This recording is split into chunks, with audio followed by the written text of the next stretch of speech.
Tuesday night, Marnie Glickman.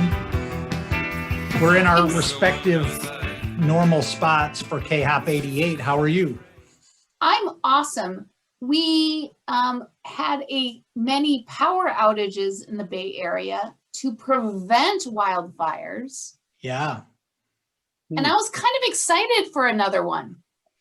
Proactive power outages. Yeah, pandemic power outages, fires, but we survived. I have to admit, I find it so bizarre that the 5th largest economy in the world can't keep its power going if it gets windy.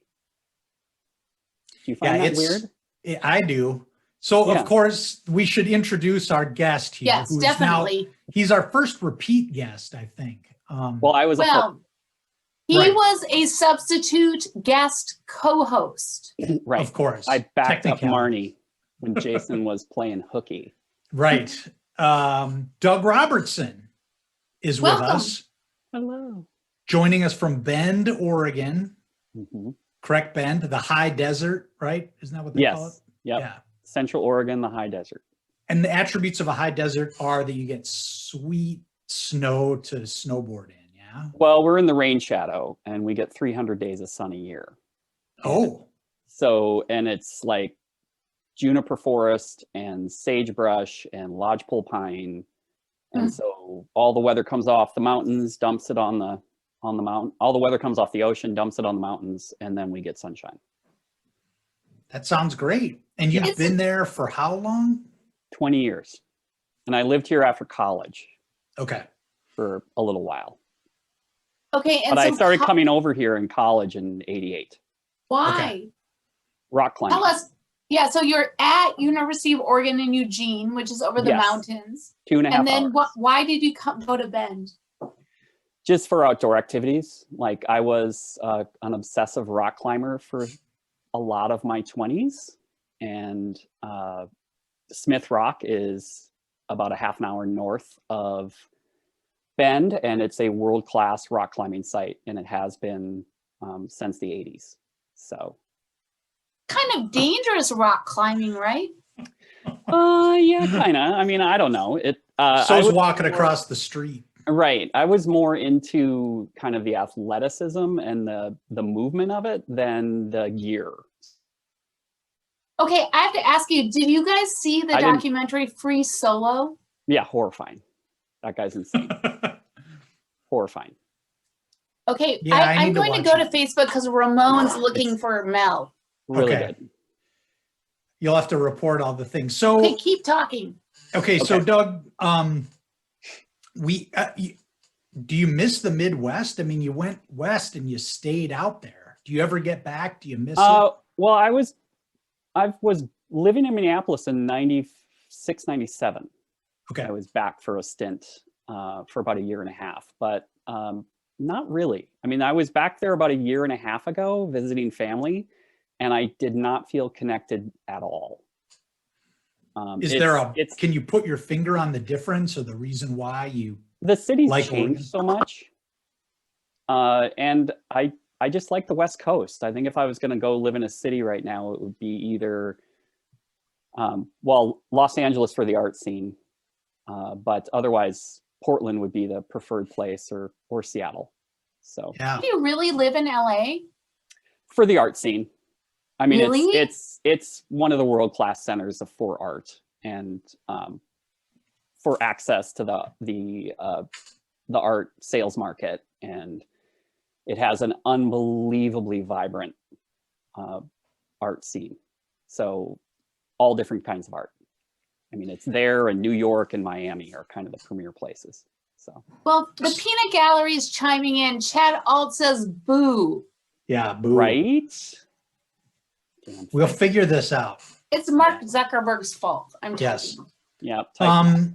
So we were going to get in. Mel Jacobson was supposed to join us tonight. Mel has not logged in. Maybe he'll come in late. I haven't seen Mel since '97.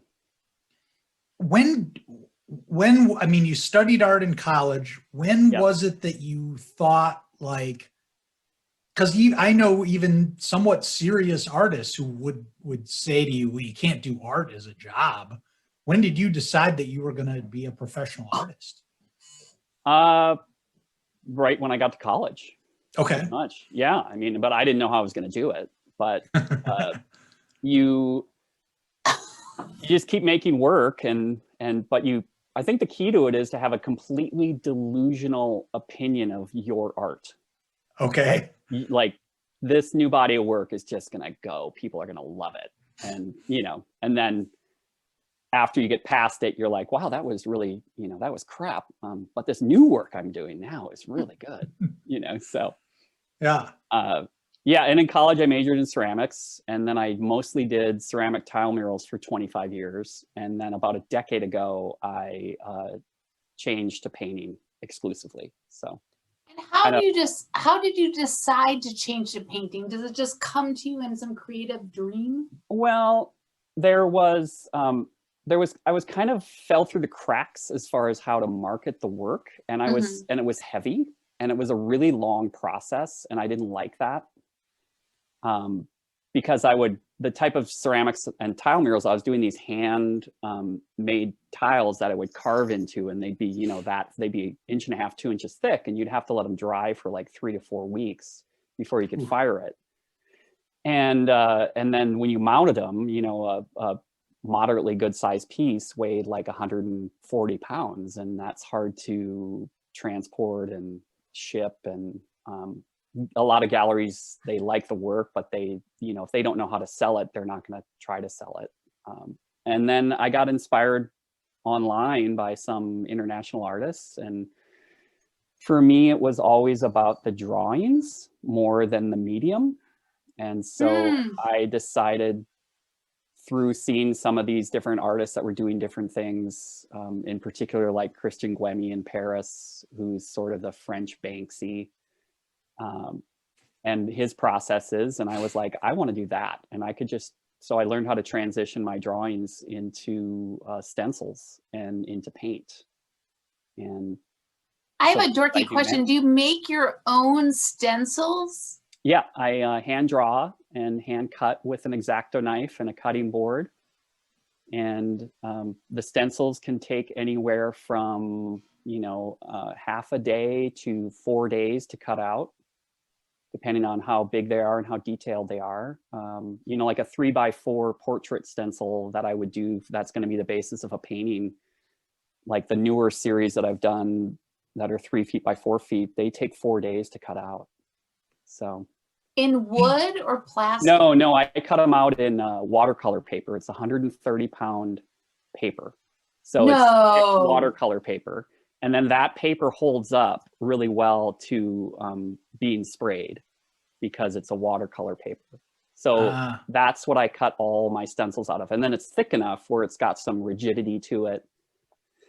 And as long as you know how to cut stencils, you can keep them.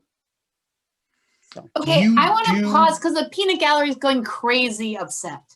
I don't know what to tell them. I'm gonna read them to you, Doug. Ready? Okay. We have Boo from Chat Alt. We have Kyle Smith says, I want my K-hop. Exactly.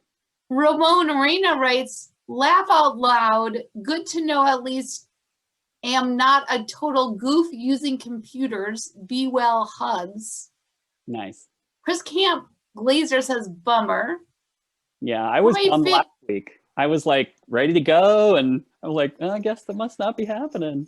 They must have technical problems. A few more. Troy Finn says, well, that sucks. With some loves. And then Chad Alt writes a cryptic comment. Made the wife walk budgie tonight. Our Tuesday night ritual. She's going to catch on sooner or later. So I think Chad Alt is sending his wife out with his dog. Right. That makes sense. Yeah. I walked my dog early today, so I could be on. I just had to bring that up. Everyone's a little disappointed. Well, we'll try to I'll turn this YouTube around and we'll get it up early. For sure. Okay, so Doug, you have these stencils, and then you tape them to the wall, or like you hold them up? Well, it depends on if I'm painting a mural or if I'm painting a painting. If I'm painting a painting, I paint the background first. and then that dries, and then I put the stencil over the top of it, but I do it flat, so I let gravity help. And then I clamp it onto the painting, and then I spray it. And then you now, get... are you, I'm just fascinated in the business aspect of it as well. Are you doing most of your work originally and then trying to sell it, or are you commissioning, are people commissioning you to do work specifically? Well, the only for kind of them? commissions I've done are like portrait commissions. Okay. But this last year I did a big corporate commission that took up the first half of the year. That was a mural commission. And it was actually for a local development company. And it was for the neighborhood that they were developing. And all the streets were named after famous women, like that you won the Nobel Prize, or first woman to walk in space, or Arctic explorer, or something like that. So we did, they had me paint a mural that is kind of on a Parks and Rec trail that goes under a overpass that's like the entry into the neighborhood. And I painted 14 portraits of some of the women for the neighborhood. Wow. Whoa. That was a big project, because, you know, each one of the stencils took 4 days to cut out, and I did 16. And, you know, so it was about 4 months of development. And then I worked with them on the color scheme and the background design. And then we put up like inspirational words that we chose out, you know, 40 different words that went along with it. And the walls were only 5 feet tall, but there was like about 200 feet of them. So That's amazing. I mean, and as an they artist, paid me like a, you know, a full kind of rate for that. So yeah.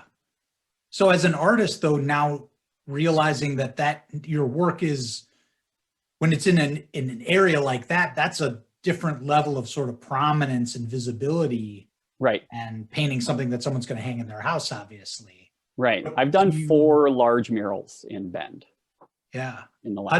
How do you feel about that? Do you hear, like, are there people in the community who talk about it? And yeah, I love it. Okay. I've been interviewed, you know, radio interviews, TV interviews. Usually when I'm painting a mural, the news comes out and covers it when new murals are going up.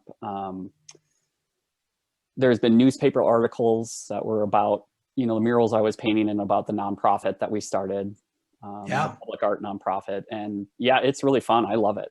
And that was one of the reasons that I wanted to transition to paint, was because some of the artists that I saw that I was inspired by were painting murals. And I was like, I want to do that. Like, how do I do that? And so, you know, it took quite a few years, but you kind of scale up to it. Can you tell Murals, us I was just going to say, I don't know if I'm recognizing a trend here necessarily, but murals seem to be public art and murals, which we talked about a little bit about before.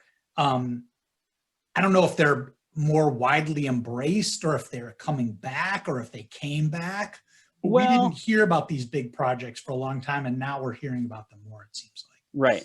Well, there was kind of a simultaneous things that happened within the economy and the art world that kind of accelerated it. And then the internet with Instagram, it's a worldwide conversation that's happening. So it's probably it's the largest art movement ever, because everybody knows what they're doing at all the time, and it's happening all over the world. And companies develop fine art spray paint that, you know, kind of mostly got developed in the 90s, and then started to become more accessible for people to buy. So the product to produce the murals became more readily available.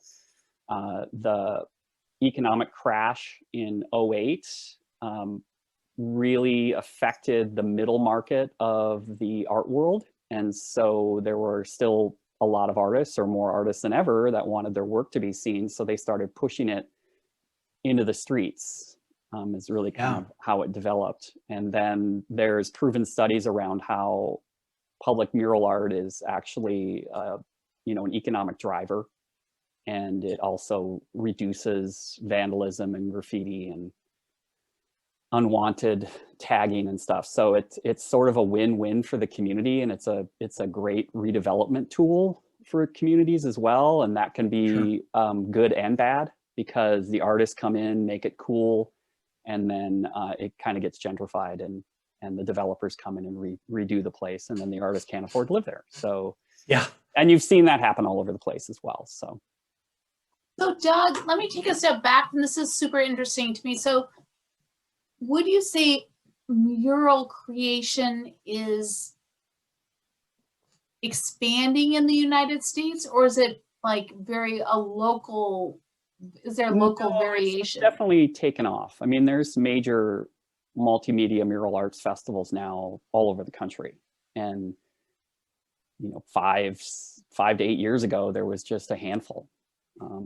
And the big mural festival that happens down in Honolulu in Hawaii called Powwow was really kind of a vanguard festival, and that's been going on for about 12 years now. And that's run by 3 artists that are Hawaiian, and they bring people in from all over the world and have major corporate sponsorship. And it's in this one section of Honolulu, and they paint usually around 70 murals a year.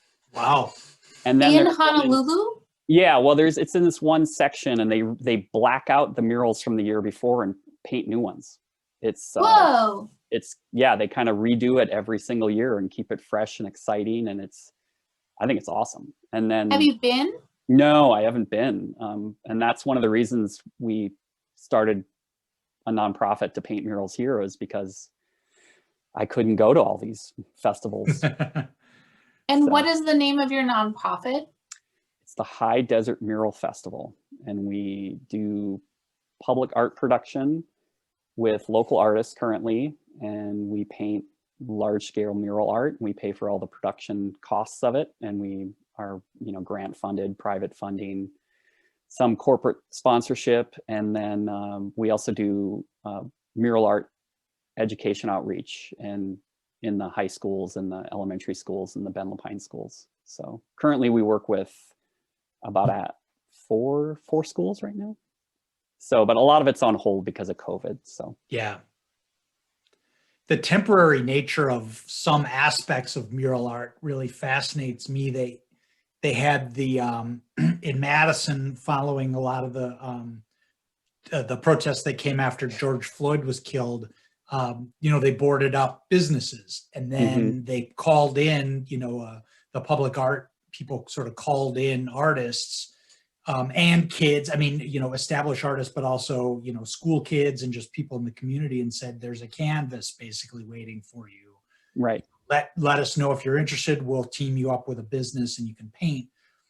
Then those boards came down, you know, a month later, and instantly everyone said, what are you going to do with these? You know, you have to figure out some way to, you know, preserve this. Yeah.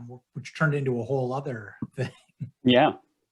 Well, you can get, if you spray them with coatings, you can usually get between 5 and 10 years life out of them, and they still look pretty good. So we paint, we put like UV protectant coating on them, and it also helps bond all the layers of paint together and bond it to the wall. And then on some murals in some spots, we put anti-graffiti coating on them as well. So, but part of it is knowing that it's just going to go away. Like starting from day one, it's going to get weathered and and I think that's kind of cool. So temporary. Yeah. And if it gets to the point where it looks bad, just paint over and do a new one. I mean, it's so interesting. It just never occurred to me until now that it goes away. Yeah. Yeah. I mean, and it's a lot of work, but it's really fun, and it's really rewarding, and you're kind of adding to the cultural conversation and the, you know, beautification of your city and your environment, and, you know, creating conversation within the community. And it's pretty cool for that reason. Are you surprised you're an artist? Not really. I mean, I probably wanted to be in the arts ever since I was little, but I didn't know how to do it. And I was too shy to be on stage or sing. And, you know, I tried to be a rock star, but first time I went over to Jesse Lehman's house to play guitar with him, I was like, boy, I suck. I can't do this. And so that didn't work. And then, you know, as soon as I got to the end of the senior year of hockey season and I was taking art, that was kind of it. I was like, why wasn't I here for the past 3 years? So it wasn't just senior year, it was like second semester senior year before you actually got into art class? Yeah. Well, I remember taking it in 9th grade with Mel when he came over to North, and I really liked it. I really like the physicality of working with clay and the tactileness and the three-dimensionalness, because I was such a high energy kid that it was really kind of a physical outlet. And I love the meditative aspect of it. And that's why I still do like really process-oriented art with the stencils and stuff. I mean, it's multiple phases of process because I like the meditative, repetitive aspect of it. You know, I can sit for, you know, I'll spend 6 hours cutting a stencil in a day, 6-7 hours, or I'll sit and, you know, hand paint over the top of the paintings with acrylics, and I can sit for 5, 6, 7 hours. And that's why I knit. I knit the sweater, guys. Oh, nice. Really nice. Yeah, I mean, any kind of crafty art meditation, I just think is really healthy. And it's the same thing with athletics. You know, when you go running or you're riding a bike, you got to get into that meditative zone. So that brings up an interesting point. You played hockey, obviously, at Hopkins. Mm-hmm. Do you still play hockey? Do you skate? No, I played a tiny bit of roller hockey here. But I didn't like it. I was like, tried it and thought it was stupid. Yeah. But, you know, some guys love it. And then they finally built an ice arena here, but all the guys I know that play in the men's league get major injuries and like pucks to the face. And, you know, I'm just like, you know, I just don't need that. And it's not cold enough to have pond hockey where you live. No, they've got a partially covered ice arena now that they have ice in for 6 months, and use it for other things. It's open on 3 sides. So that's, yeah, you know, I have friends that grew up in Wisconsin and other people from the Midwest that play, and they're always telling me, you got to go play. And I'm like, I don't want to get hurt. And I'd rather spend the money on art supplies. Not to get too nerdy about it, but I'm on this pond hockey listserv here in town that's got all these old, you know, hands on it, and they're already like talking about, you know, where the first ice is going to show up and stuff.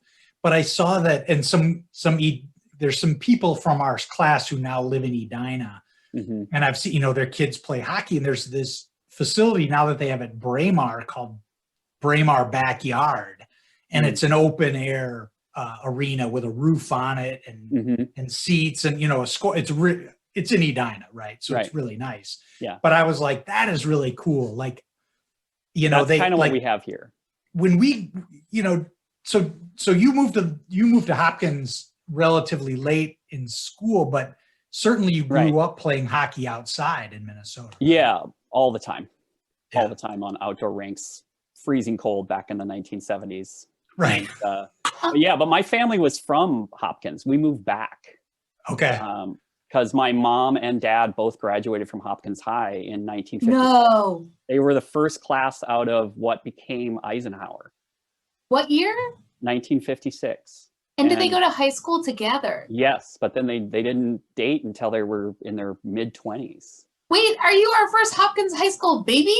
Yeah. I think probably. so. Yeah. Mark that down. My mom grew up on 17th Avenue, and my dad grew up in the house that I lived in high school. Oh, really? Wow. Yeah.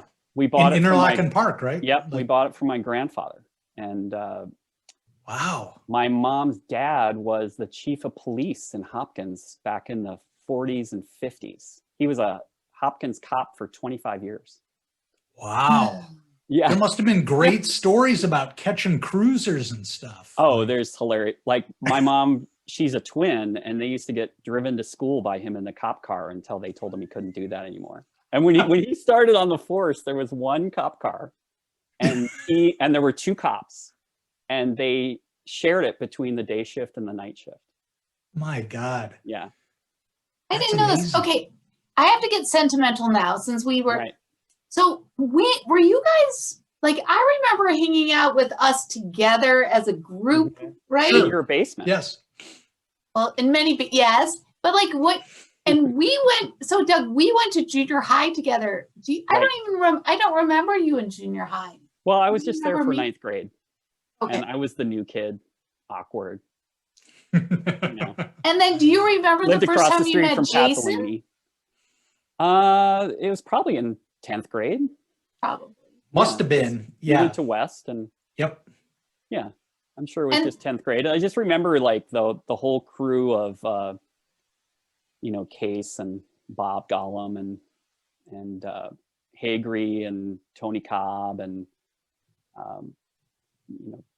Beneke and all those guys. So We had a great day, I remember, on your family's boat, and I don't remember what lake we were on. that might have been the day. Yeah, the day that the boat got wrecked. I believe it was. Yeah, it was out on Minnetonka, and I think it was somebody's cabin. But yeah, we talked about that. Yeah, it was Patty's cabin. We talked about that when you were gone, and then I drove it home, and it ended up on Highway 7. Remember that you were pulling guys around on tubes. Yeah. And Paul Beneke always comes up on these podcasts, but like the one guy who couldn't do the tube was Beneke. Yeah. Like he kept pushing it down and the water would just, like he was drowning him, waterboarding himself out of it. Well, because you got to get going fast enough. Yeah. Before it starts to plane on the water, and you got to power through that, I guess. So, yeah. Right. And yeah, it was just really hilarious. Funny. It was like, who can't inner tube? Like Beneke can't do this. I couldn't inner tube. No. The non-sporty people, we like fall into a different category. Right. So what was I'm not sure, other than obviously all knowing, like, God, Doug and that boat, oh my God, how awful. Like, does that still come up in your family? I mean, that must have been a big thing. I mean, most of us wrecked stuff in our house, but you wrecked the most expensive thing, I think, of anybody who wrecked. Right. Yeah. Yeah, I think I did. Yeah. It comes up in my family. What was so funny is I was sitting there. I got out of the car. Yeah. And the boat is on the next to the car on the road, and people, because it was at Shady Oak and Highway 7, people I knew were driving up and being like, "Dude, are you okay?" And I was fine, and I think everybody that was in the other car was fine, and.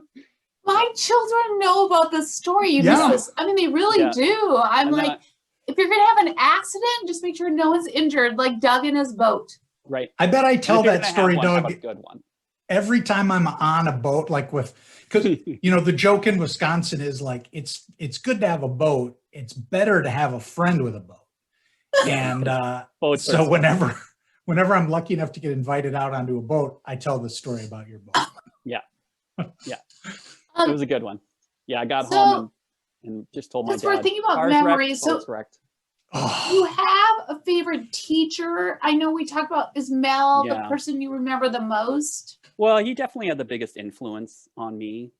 As far as I was always looking for people that like were doing life in a different way, and like, wow, you can actually, you could be an art teacher. You could and all through my young adult life, I was always interested in people that were sort of living slightly non-conventional lives, especially artists. It's so interesting. I don't remember anything about that. And then when I was back in Minneapolis in 96, 97, and I was thinking about, and I was working at a restaurant in Uptown and just making art and hanging out, and I decided I wanted to apply for grad school. And so Mel helped me with recommendations and talking about it. And actually I applied 3 years in a row and never got into the schools I wanted to, so I didn't go. So, but he actually told me the last time, it was the last year I was applying in 97. And he said, if you don't get in, you aren't going to go. And I was like, why not? And he said, because you don't need to. So. What do you think? Right. I always thought that, being an art teacher was an interesting thing because you can teach only so much, right? Like you can teach the process, but then you have to let the kids sort of do what they're going to do with it. Yeah. What do you think made Mel a good art teacher, and what do you think just makes a good art teacher in general? Well, I mean, he gave great demos. So he was Okay. always inspiring in the way that he did demos. And then he just talked about interesting things too. And then, but he would do some kind of demo and then just let you go. You could just play with clay. Or if you were really wanting to glaze, you could kind of become geeky about glazing. You know, there's, in the ceramic world, there's kind of the two sides of wet potters and fire potters. So, no, I don't know. It was just fun. I mean, I just remember him just kind of being inspirational, and he had an interesting background because he was, you know, he was an MP in the Korean War, if I remember right. And then he studied pottery in Japan under some Japanese masters. And then I think he taught at Hopkins forever. So yeah.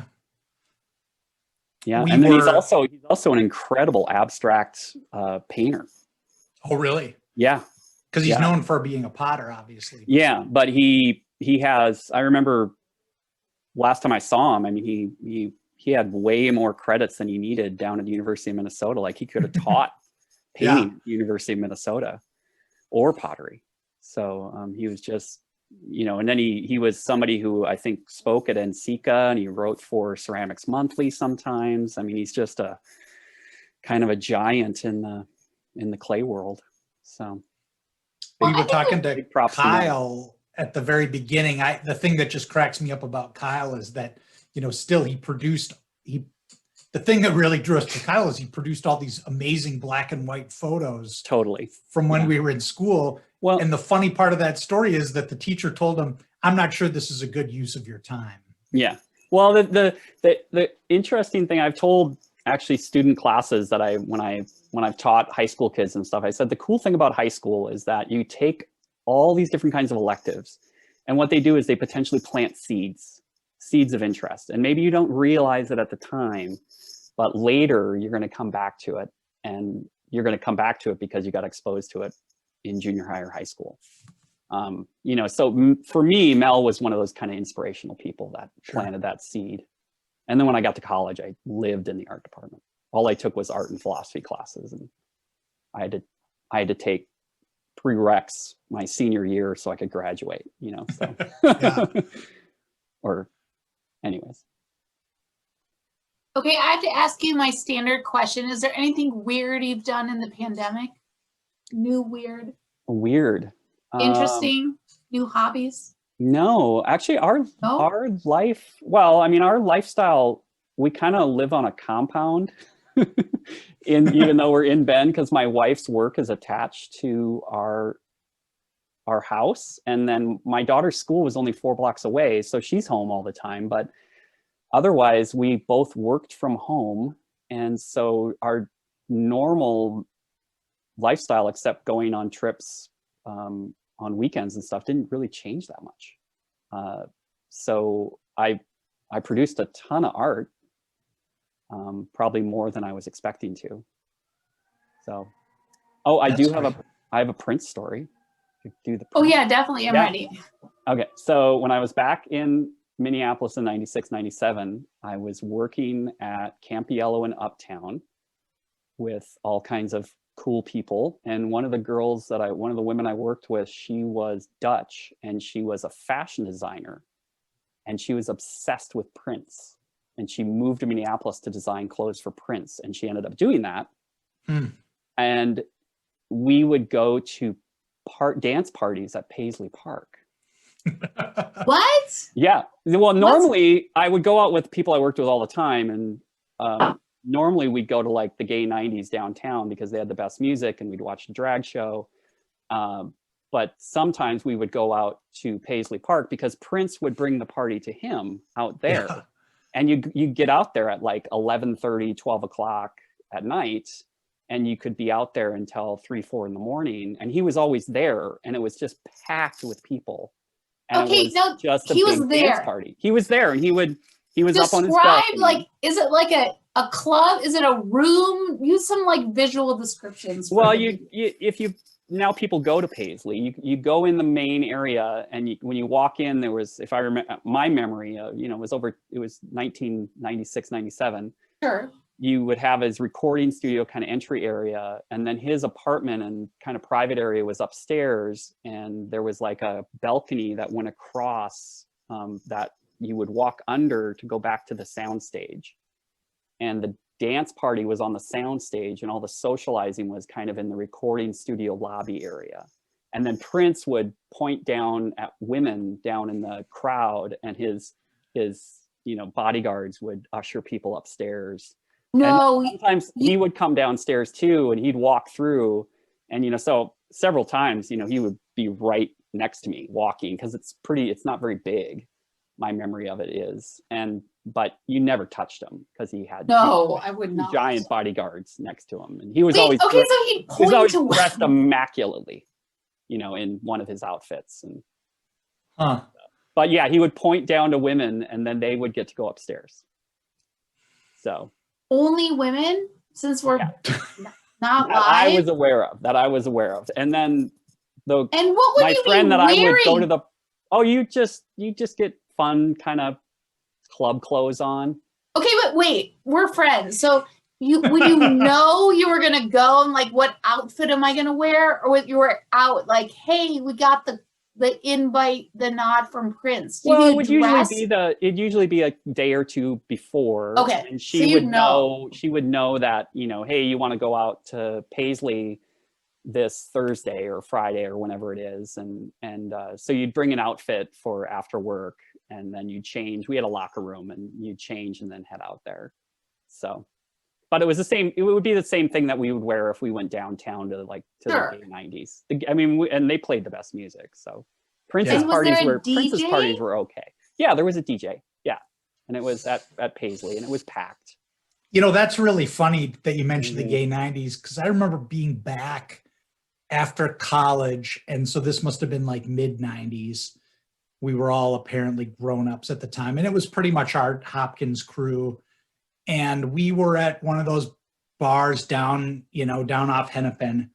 And we met a group of women, and we were all sort of trying to flirt with, various women and stuff. And I met this woman, and she and I had sort of hit it off, and we were talking. Yeah. And, it gets to the point where clearly like groups are moving in their directions and stuff. And she's like, my friends and I are going to the gay 90s to dance. You should come with us.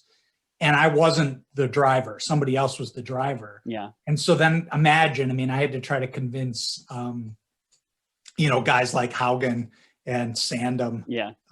Let's go to the gay 90s with these women to dance. And they're like, that's a gay club, Joyce. Like, yeah. I'm like, I think it'll be fine. Well, most of the guys I worked with at the restaurant were gay. And so we would all head down there, and it was great. The drag show was great, and they had multiple different dance floors that played different types of music. It was a massive place. Oh, it's huge. Yeah. And there was like a bar upstairs that was a leather bar. You couldn't actually even go in there if you weren't dressed in leather. And then there was the biker bar, and then the downstairs were the two main dance floors, and the drag show was like a big lounge kind of area. It was fun. Can you imagine, like, when are we going to be able to go dancing again? Yeah, having that many people in your face. I don't know. Marnie, when was the last time you went dancing? I used to go dancing all the time in my 30s even. I went out all the time until my late 30s. In Eugene? Where? In Bend. Yeah, we had a couple good places in Bend to dance. Yeah. It's funny. I remember at that sort of the point you're talking about dressing up and going out to Prince's club. I had friends, like I like to go see rock bands play. But I had friends who like to go dance and go to nightclubs and stuff. And there would always be this moment when maybe we were having drinks earlier on in the night, and I'm like, yeah, I'm not dressed like you guys are. Like, I am not. I will go stand in a bar and watch a band right now. You guys are like ready to mix it go up. Out. I would say we go to First Avenue a lot too and watch bands. Yeah. In the 7th Street entry. And I remember going to bands at First Avenue where you go see the band, and then right after the band was Danceteria. Right. And we'd sort of shuffle out in our flannel shirts, and then shuffling in was Morris Day in the Time. Yep. Yeah. I Yeah. missed out. It was Well, just a big dance party. Yeah. With Morris Day and the time, well, I That would say, scene, Yeah, that whole crew. you know what I'm talking about. The downtown dance crowd. I mean, that was the, Minneapolis is a huge cosmopolitan city, and we missed I it. mean, I I missed out left. on it. I was I part was of a different out of thing. there. Yeah, right. Yeah. right. But I like dancing at live rock shows, music shows. Like that's when I've been dancing, but I'm not sort of a DJ person. Okay. Yeah. Well, I had a phase where I was really pretty into that for a while. Even Yeah. went to Burning Man a couple times. Love it. Yes. I think I knew this. Yeah, I took a big art piece to Burning Man too. That was fun. Yeah. How? On a truck? Yeah, we had an RV and a trailer, and it was a lot of work. You had to like display it out there and in a specific spot, and you have to light it up at night. So we had a generator to light, to keep it lit so nobody ran into it. Nice. Well, my husband is from Nevada, and he says he has not gone to Burning Man because he thinks the desert's for the desert and not for a Right. party. I went a couple times, but I have no interest in going again. Yeah, It's expensive too. It's really expensive. well, I've never been, but I know some of those people through my nonprofit work. Yeah. Well, I would rather focus on art. Well, we when bring you're it back young, to it's Doug. great. When you're young, it's great. Bring Yeah. it back to Doug. Yeah. I'm into art in our lives, not art Right. in the desert where nothing lives and there's no water. Right. I got to say, around here, if you're familiar with Bon Iver, the band Bon Iver. Yes. So that dude, Justin Vernon, is from northern Wisconsin. So for a couple summers, he put on his own, music festival, but it was very heavily influenced by art and installations, informed by Native American history and heritage. And it's in the woods. It's up in it's called Eau Claire, but it's spelled like the French way. And it seemed pretty cool to me. But it was also like, man, really camping for 3 nights with these people? Like, Yeah. I need to sleep in a bed. Well, yeah. When I went to Burning Man, it was in an RV or in the year before that, it was in a travel trailer. I couldn't camp at that. Yeah. I'm fine camping for camping, but like if you're, if you're watching bands and stuff. I don't even sleep on the ground anymore. Yeah. Oh, definitely not. That's, I'm that's, so over that. that's something that I stopped doing like a decade ago.